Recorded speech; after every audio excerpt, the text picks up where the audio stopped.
Didn't realize all that happened over that period of time.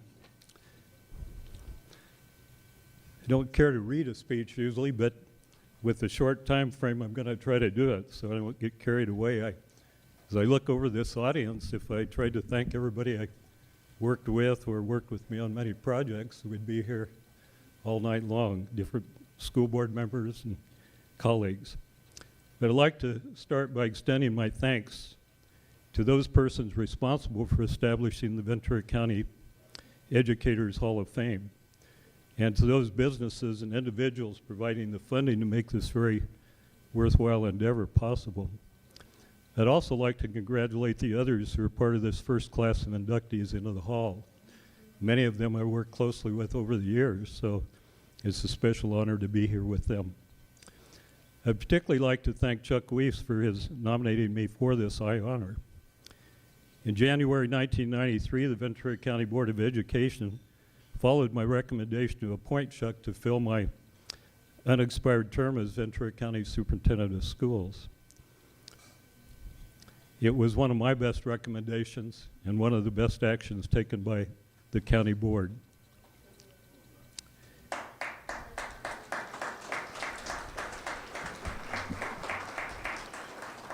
He and his staff and the County Board of Education have done an excellent job following in the footsteps of their predecessors in making the Ventura County Office of Education an important connecting link between local school districts and the state of California.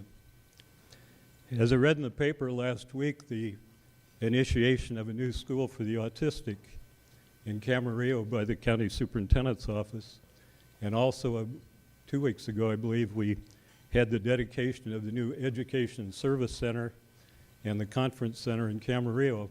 It's very obvious to me that Chuck and his staff and the board are still doing things on the behalf of the students and parents of Ventura County, and I applaud that. I'd like to introduce a few of my guests. I don't think probably the large crowd in the back could see them, but at least I'll recognize them at the second table over here. My wife of 50 years and still my girlfriend, Ann. She raised your field. I have a few of these, so if you'll, thanks for applauding her, but for the rest, if you hold up for a minute, I have a few I want to cover here, so maybe we can applaud them at the end. Also, my son here, John, is a teacher in Chico. He flew down today and will fly home tomorrow.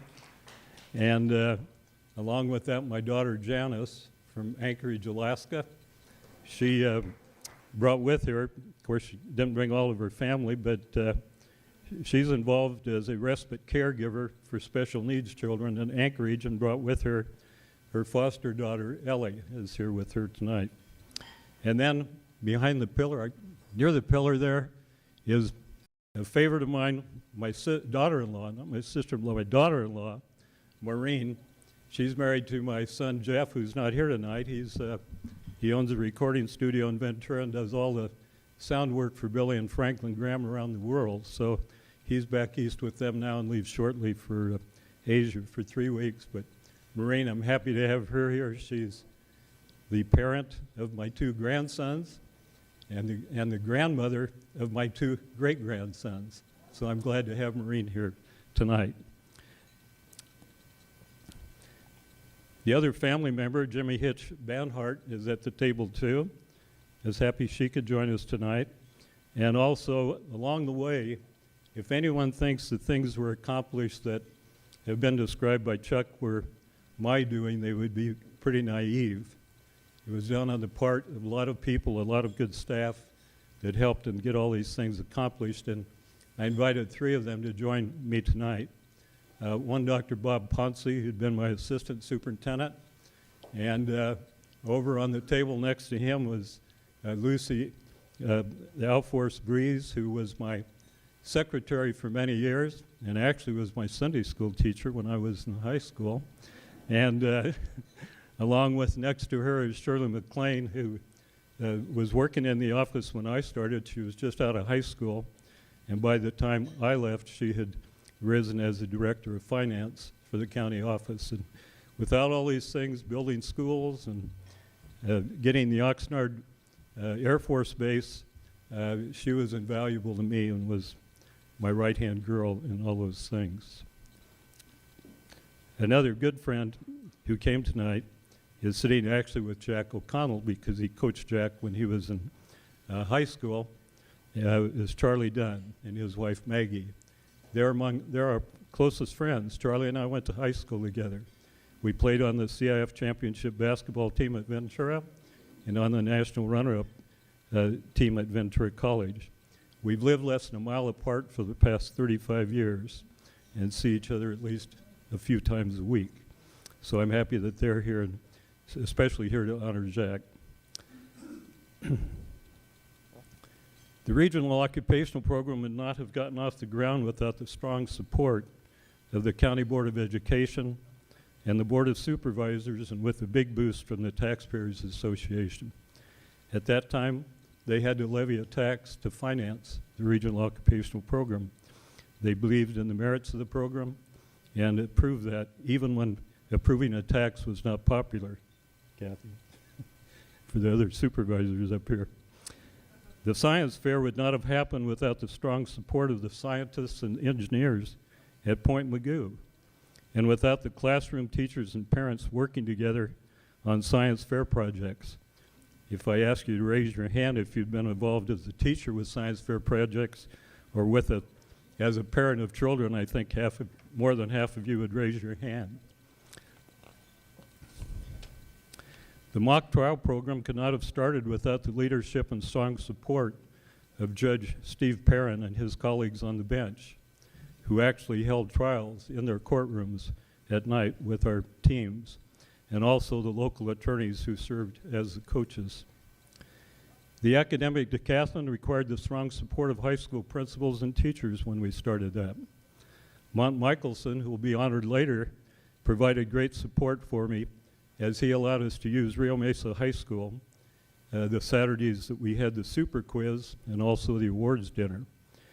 And Ventura Star Free Press editor Julia Skias, Tim, your predecessor, was always our quiz master and did an excellent job. Along with that, Julius met with me for lunch one day, and we talked about establishing a Top Scholars Award program, similar in thought to this program here, only for students in high school.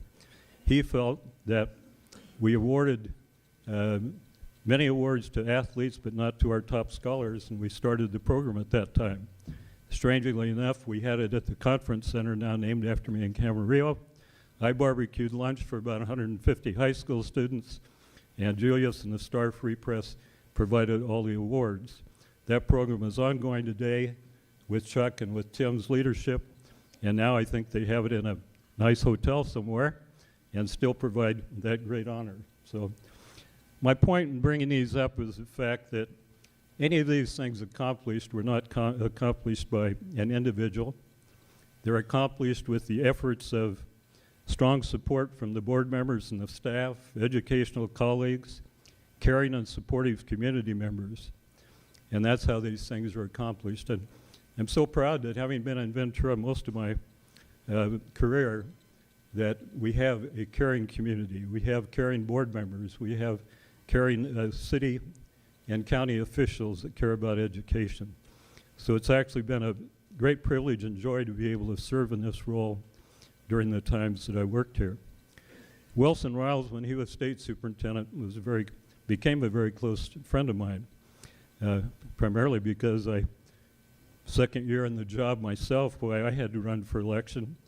Wilson Riles was running for election against Max Rafferty, and after the primary, Wilson had 17% of the vote.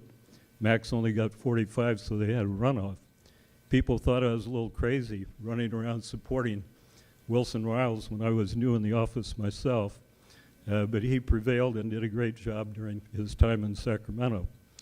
He tried to get me to join him in Sacramento as his deputy superintendent, but I felt that I could do more for him from my role here than I could trying to run a 2,500 employee operation in Sacramento. I think that turned out to be true. Later, Wilson, when he retired, He went to work for a headhunting firm, Korn Ferry, one of the biggest firms in the country.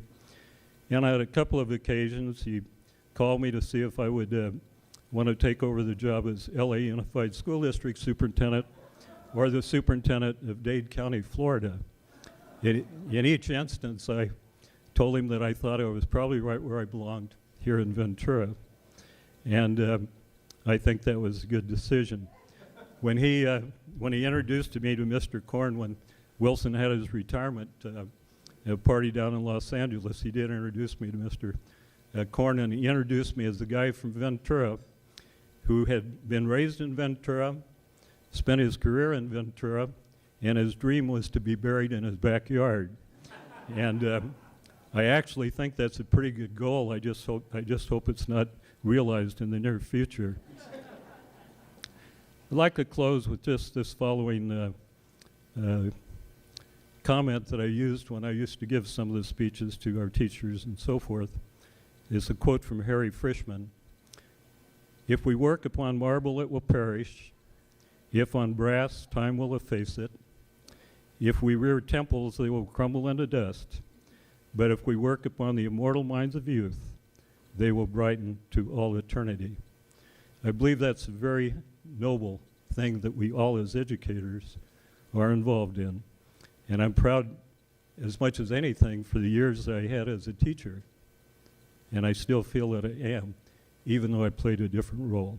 Thank you so much to the committee, to the officials here to give us these awards, and to all of you for your help over these past years to make education in Ventura County a better opportunity for the young people that we're charged to work with. Thank you very much.